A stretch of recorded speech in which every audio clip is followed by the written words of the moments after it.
Magandang araw po sa inyo lahat. Bali ang ating recipe for today ay monggo. Sa amin ay balatong. Shoutout po sa to all people of the Philippines, Luzon, Visayas, Mindanao. Unang sipag ng Mampuyo, taga Marinduque po ako.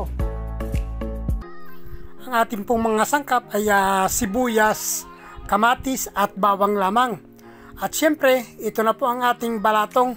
Mga lagpas lang po itong 1/4. At syempre guys, ang ating sahog dyan ay yung dahon ng ampalaya natin na tanim natin dyan sa paso dito sa terrace natin.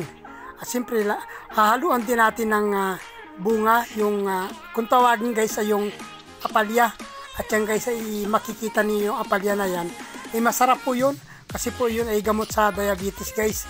At ito ring dahon na ito ay pang control talaga sa blood sugar. Kaya napakasarap po talaga ng munggo pag nilalagyan natin ng ayan na po, ng bilog na ampalaya. Eh di ba guys, talagang libre na po ang ating panggulay. At may ampalaya pa tayo, kung tawagin sa may apalya.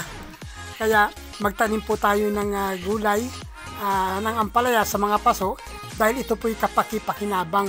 Libre na po ang ating gulay. Di ba po mga kaunang sipag? Ayan naman guys yung ating kamatis.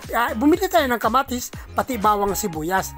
Kumbaga ay lipas na yung ating kamatis eh.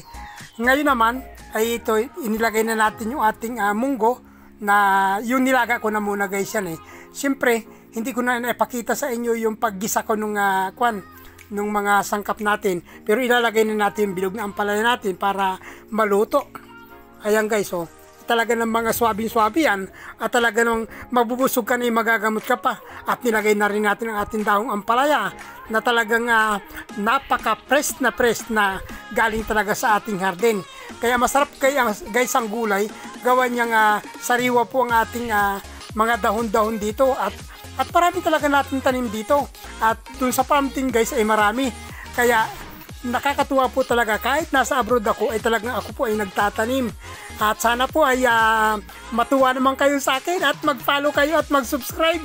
Nilagyan ko na ng asin guys para masarapan na tayo. At yan guys yung ating bislad. Kung tawagin sa amin yan ay yung pinatuyong bislad. Bislad na rin. Ay ilulubog natin para maluto. Ano po? Ay talaga namang amoy pa lang ay talagang mabubusog ka na po. Ayan guys, luto na yung dahon ng ampalaya natin at talaga namang napakasarap guys.